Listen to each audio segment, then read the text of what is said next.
Bueno, hoy vamos a hablar sobre un tema nuevo, vamos a trabajar con la violencia.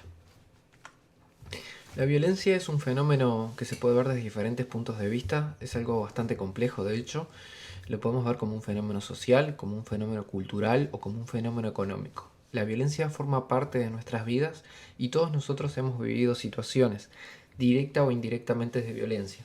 Hemos visto insultos, hemos visto gente pelearse, la violencia forma parte de la vida. Este fenómeno complejo se genera a través de diferentes circunstancias. Por ejemplo, la complejidad social. Vivimos en un mundo en que hay gente muy pobre, en la que hay gente muy rica. Una sociedad muy compleja formada por diferentes personas y por diferentes puntos de vista. La pobreza también genera violencia, la falta de trabajo, las frustraciones, la manera en la que nosotros manejamos nuestra frustración y cómo nos desenvolvemos en la vida también puede generar violencia, y las redes sociales mal utilizadas. La población más vulnerable, o sea, aquellos que son más afectados por la violencia, son los niños, las mujeres, los adultos mayores y las personas con capacidades diferentes. ¿Qué entendemos por violencia? Bueno, el concepto que vamos a manejar nosotros es que una o varias personas someten a otra u otras personas, convirtiéndola o convirtiéndolos en víctimas de un maltrato que puede ser físico, psicológico, sexual o patrimonial. O sea que acá vemos que hay 4 tipos de violencia: la violencia física, la violencia psicológica, la violencia sexual y la violencia patrimonial. También vamos a manejar el concepto de la Organización Mundial de la Salud, la OMS, que es el uso de la fuerza o el poder físico de hecho o como amenaza contra uno mismo, otra persona o un grupo o comunidad, que cause o tenga posibilidades de causar lesiones, muerte, daños psicológicos, trastornos del desarrollo o privaciones.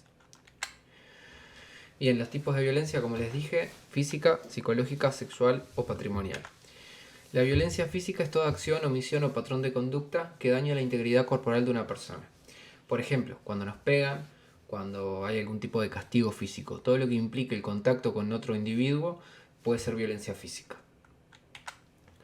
Después, la violencia psicológica o emocional, que es toda acción o omisión dirigida a perturbar, degradar o controlar la conducta, el comportamiento, las creencias o decisiones de una persona mediante la humillación, intimidación, aislamiento o cualquier otro medio que afecte la estabilidad psicológica o emocional. Acá hablamos de, por ejemplo, amenazas, chantajes, insultos, humillaciones, todo aquello que, sin ser violencia física, provoca un daño emocional o en la psiquis de la persona.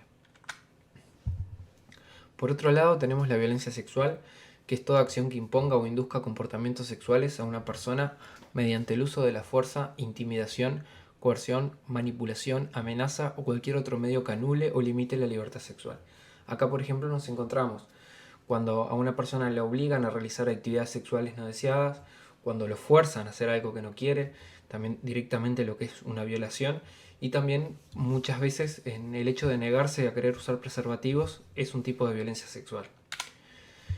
Y por último, la violencia patrimonial, que es la acción o omisión que implica un daño, una pérdida, transformación, sustracción, destrucción, ocultamiento o retención de bienes.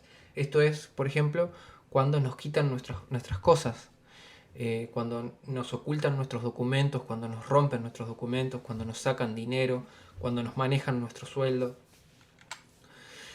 Por otro lado, entrando ya a lo que es la violencia doméstica, es aquel tipo de violencia que se ejerce desde una posición de autoridad para controlar y dominar a quien esté en situación de subordinación. La violencia doméstica se ve de padres a hijos, entre parejas. Y la violencia en sí tiene las características de que es algo que se produce en todas las clases sociales. Las personas que ejercen violencia buscan controlar o dominar a las otras personas. Es un problema social que abarca a toda la sociedad. No importa si somos pobres, si somos ricos, la violencia está en todas las clases. Eh, Puede haber sustancias o estados de ánimo que detonen la violencia, pero no son una causa. Una persona porque se drogue no va a ser violenta. La droga puede provocar que la persona se ponga violenta, pero no es la causa. Las causas son mucho más profundas. Y las víctimas más frecuentes son las mujeres y los niños. En lo que son los ciclos de la violencia, sobre todo en la violencia doméstica, nos encontramos con un círculo vicioso le decimos, que es básicamente, se produce una agresión, la persona se arrepiente, las personas se reconcilian, negocian que esto no vuelva a pasar, se empieza a acumular la tensión y se produce una nueva agresión y así sigue. Y por último, para terminar, la violencia es una conducta que se aprende, la aprendemos a lo largo de nuestra vida a través de los vínculos, es decir, a través de la interacción social. Nosotros vamos teniendo ejemplos a lo largo de nuestra vida, de nuestros padres, de amigos, que se va aprendiendo. No es una conducta natural, el ser humano no nace violento. Bueno, esto ha sido todo por hoy, nos estamos viendo.